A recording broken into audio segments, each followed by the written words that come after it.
This ice is actually from the glacier, so it has calved off of it at some point, whether it was yesterday or today or 2 days ago, and then it has floated out into the fjord. Now there's not much of a current here, so it's not going to go very far, maybe only with the tides going up and down, moving it along the shoreline.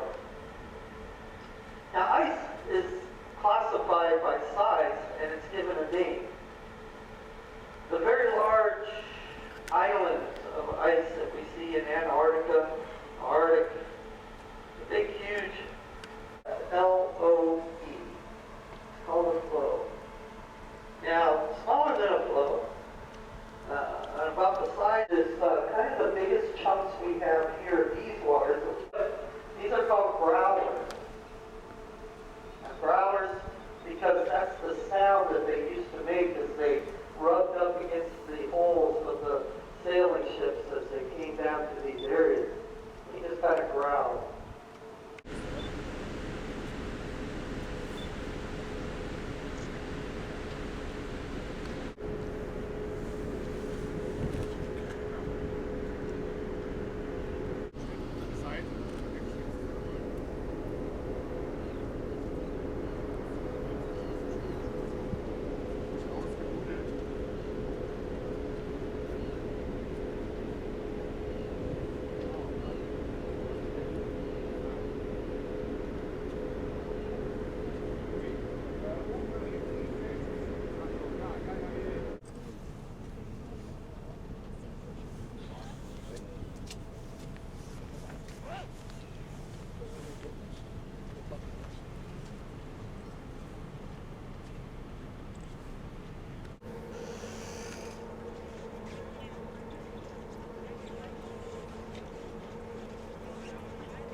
The snow piles up, the bottom layer begins to crystallize into small ice crystals. With more snow, desert has no air. It's very heavy. It is also formed under hot glacier called an end moraine. Now after the little ice age, when the earth started to warm, and when things started to progress, and it retreated back, started to melt back. And when it did so, it left all that material at the end of the moraine where it sat, where the terminus of that glacier was.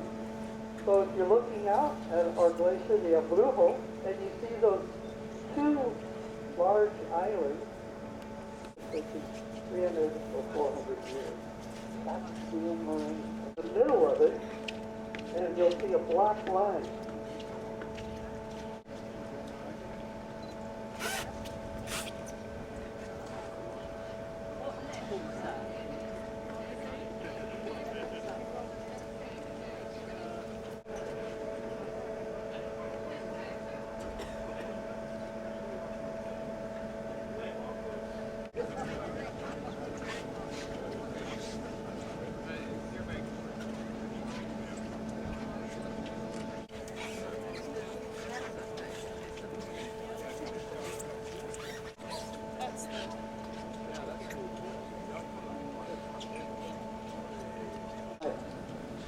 So how big is this glacier? Well, it's pretty big.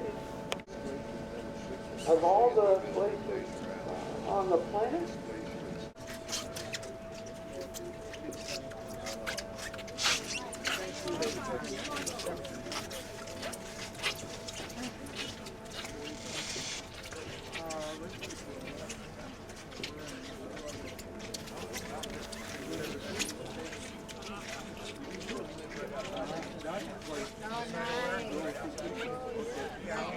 I supervise all the way up to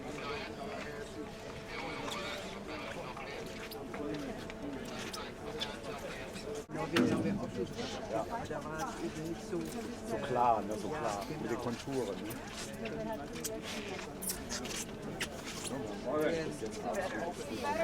Ja.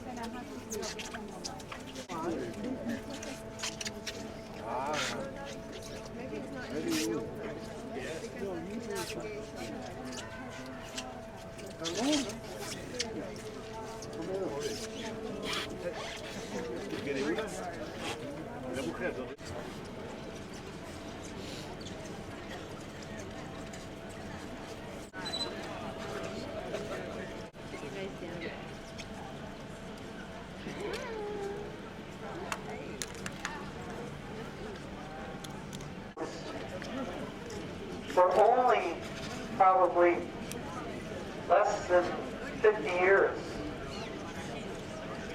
And so life is just now beginning on those rocks. Whereas out at the beginning we have trees 10, 20, 30 feet high where they've been growing for probably 200 years.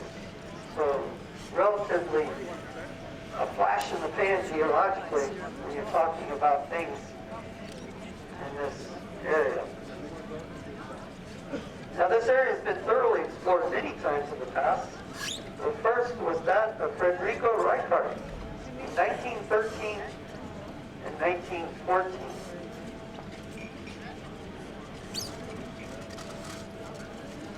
Alberto de Agostini in 1931, and Harold William Tillman and Jorge Iseros in 1955 to 1956, as well as Eric Shipton in 1960 and 61. Now the first full north to south crossing of the ice field that is created.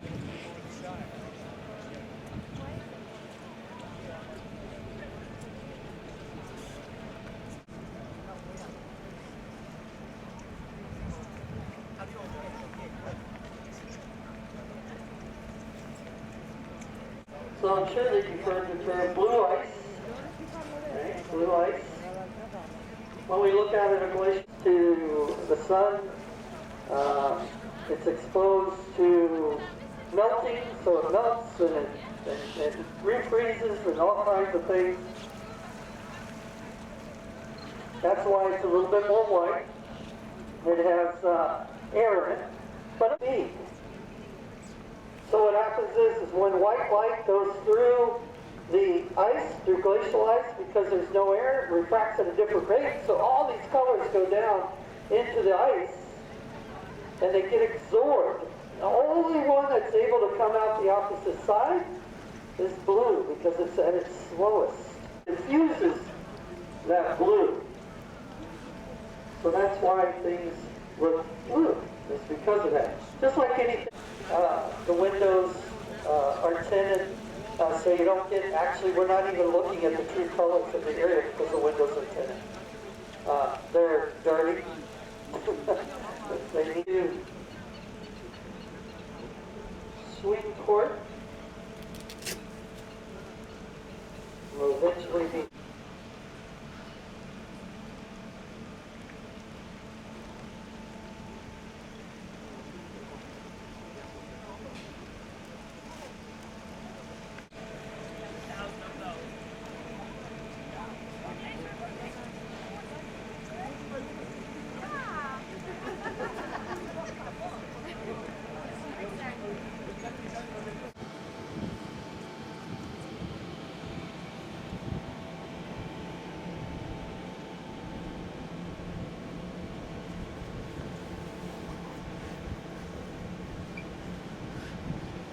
The blue sky reflection, because I thought that's beautiful.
No, I'm sure we'll love it. Okay, all right.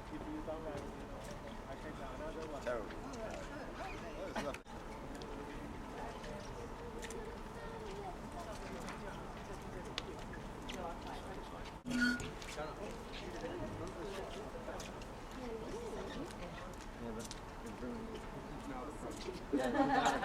I own. Oh, I know. Yeah.